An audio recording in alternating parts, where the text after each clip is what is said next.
कहानी की शुरुआत में हम अमेरिका के एक छोटे से शहर पैराडाइज को देखते हैं। ये एक सच्ची कहानी है जिसकी शुरुआत हुई 7 नवंबर 2018 की शाम को। इस वक्त केविन नाम का एक आदमी जो कि स्कूल बस ड्राइवर है, सभी बच्चों को अपने अपने घर छोड़ने जा रहा था। इसके बाद उसने बस को गैराज में लगाया और अपनी बॉस से पूछा कि क्या इस महीने थोड़ा ओवरटाइम कर सकता हूँ मैं। लेकिन बॉस ने कहा कि देखो, तुमसे पुराने बहुत लोग हैं यहाँ पर, अगर ओवरटाइम की जरूरत पड़ी तो प्रेफरेंस पहले सीनियर को मिलेगी, अगर फिर भी जरूरत पड़ी तो तुम्हें बताऊंगी। फिर जब केविन घर पहुंचा तो उसे डॉक्टर का कॉल आया जो उसके कुत्ते का इलाज कर रहा था। डॉक्टर ने बताया कि तुम्हारे कुत्ते का कैंसर धीरे धीरे पूरे शरीर में फैल चुका है, तुम्हें जल्द से जल्द फैसला लेना होगा। अच्छा यही होगा कि इसे सुला दिया जाए। परेशान होकर केविन अपने कुत्ते के साथ उसके बचे हुए आखिरी घंटे बिताने लगा। मगर जैसे ही केविन को पता चला कि उसका बेटा आज भी स्कूल नहीं गया तो वो और ज्यादा परेशान हो गया। उसका बेटा शॉन रोज नए नए बहाने लगाता था स्कूल ना जाने के।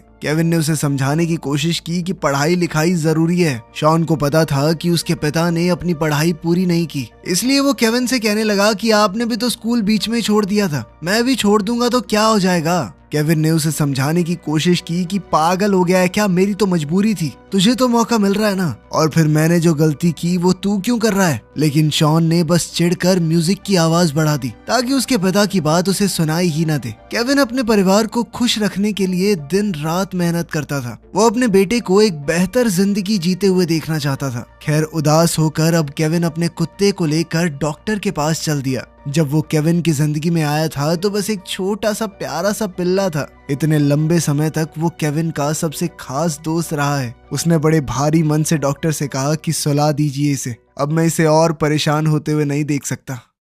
अगले दिन अचानक से मौसम बहुत खराब हो गया। तेज हवाएं चलने लगी, तूफान रुकने का नाम भी नहीं ले रहा था। तभी एक बिजली के खंभे में जोरदार धमाका हुआ और बिजली की तारें सूखे हुए पहाड़ों के ऊपर गिर गई। देखते ही देखते वहां हर तरफ आग फैल गई। ठीक इसी सुबह जब केविन अपने काम पर पहुंचा तो उसने महसूस किया कि आसमान कुछ काला सा है। फिर वो रोज की तरह अपनी बस लेकर बच्चों को स्कूल छोड़ने निकल पड़ा। जब केविन वापस आया तो रूबी ने उससे कहा कि बस को मैकेनिक के पास ले जाओ, सर्विस करवा ही लो, इसकी ओवरटाइम दे दूंगी तुम्हें। ठीक उसी वक्त फायर डिपार्टमेंट को एक ट्रक ड्राइवर का कॉल आया और उसने पहाड़ों में लगी हुई आग की जानकारी फायर डिपार्टमेंट को दी। ये सुनते ही पूरा डिपार्टमेंट हरकत में आ गया। वो सीधा जहां आग लगी थी वहां के लिए रवाना हो गए। कुछ देर बाद ही उन्हें आग की लपटें दिखाई देने लगी। दूसरी तरफ केविन अपनी ड्यूटी कर रहा था, लेकिन तभी उसे अपनी माँ का फोन आया। उन्होंने बताया कि शॉन की तबीयत बहुत खराब है, हमें उसे जल्दी ही हॉस्पिटल ले जाना पड़ेगा। दूसरी तरफ फायर फाइटर्स की टीम आग के नजदीक पहुंचने ही वाली थी।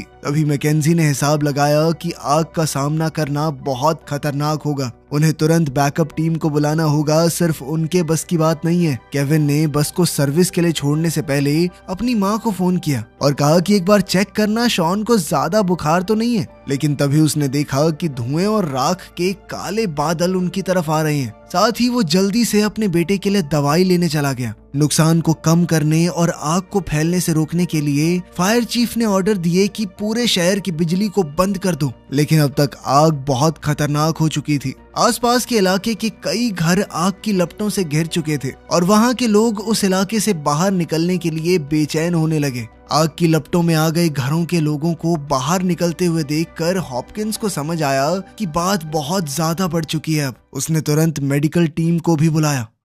घर जाते वक्त केविन को उसकी बॉस रूबी का फोन आया, जिसने उसे ऑर्डर दिया कि बस को जल्दी से गैराज में वापस ले आओ, आग फैल रही है पूरी जगह पे। लेकिन केविन को नौकरी से ज्यादा अपने बेटे की चिंता हो रही थी। वो ऑर्डर्स ना मानते हुए दवाई की दुकान पर रुक गया। दुकान से बाहर आकर केविन ने देखा कि धुएं का वो बादल और ज्यादा घना होता जा रहा है और अब अपनी नौकरी बचाने के लिए वो जल्द से जल्द गैराज की तरफ बढ़ने लगा। इसी बीच फायर चीफ को पता चला कि जहां पर आग लगी है वहां पर ट्रक्स नहीं पहुंच पाएंगे, इसीलिए वो पहाड़ों में फैल रही आग को रोकने के लिए एयरप्लेन्स की मदद मांगने लगे। उनके ट्रक्स उस एरिया से बचे हुए लोगों को निकालने का काम कर रहे थे। जब हॉपकिंस को महसूस हुआ कि वो सबको वक्त रहते आग से नहीं निकाल पाएगा तो उसने गाड़ी को एक छोटे तालाब के पास रोककर सबको पानी में भाग जाने को कहा। मदद मांगते हुए वो सबको शांत और सुरक्षित रखने की कोशिश कर रहा था। उधर हेडक्वार्टर्स में हवा के रुख को देखते हुए ये हिसाब लगाया गया कि जल्द ही पैराडाइज शहर इस आग की चपेट में आ जाएगा।